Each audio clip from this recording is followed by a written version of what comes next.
Bonjour, je suis Laurent Desbois.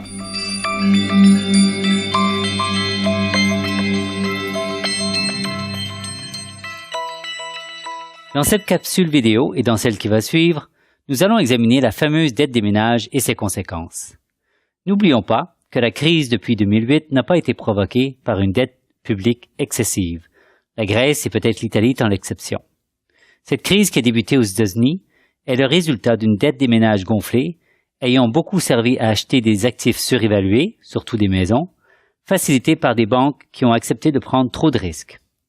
Nous avons reproduit ici un graphique publié par la Banque du Canada qui montre en pourcentage l'évolution depuis 1980 et jusqu'en 2011 du ratio de la dette des ménages par rapport à leurs revenus. On voit que le Canada, les États-Unis et le Royaume-Uni ont connu une évolution semblable. On voit aussi que la dette des ménages est plus faible en Europe, bien qu'il existe des grandes disparités entre les pays de la zone euro. Je voudrais faire 3 remarques au sujet de notre endettement des ménages. D'abord, ce ratio a connu une forte tendance à la hausse depuis 1980.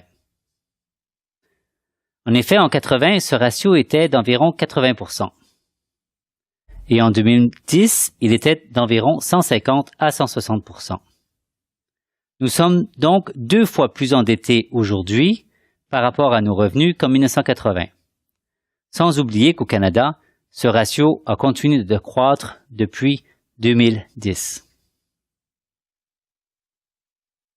Cette hausse est sans précédent, unique dans l'histoire économique. On ne peut pas assez souligner l'importance historique de cet événement.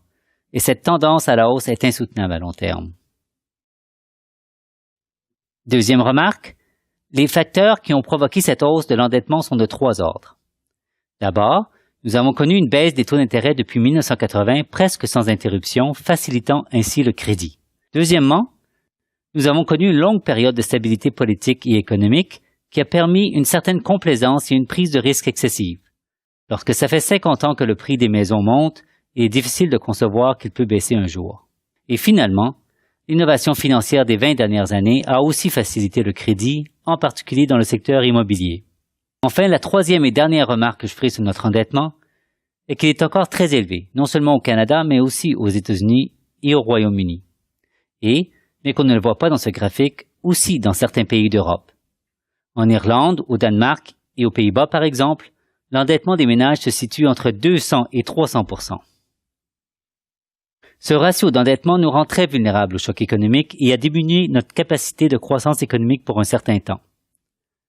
Autant l'augmentation de la dette des ménages a-t-elle facilité la croissance lorsque ce ratio montait, autant aujourd'hui, la croissance est-elle freinée par un niveau d'endettement élevé.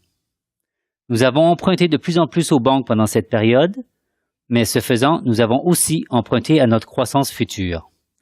Alors, que va-t-il arriver? Nous allons examiner 3 scénarios dans notre prochaine capsule.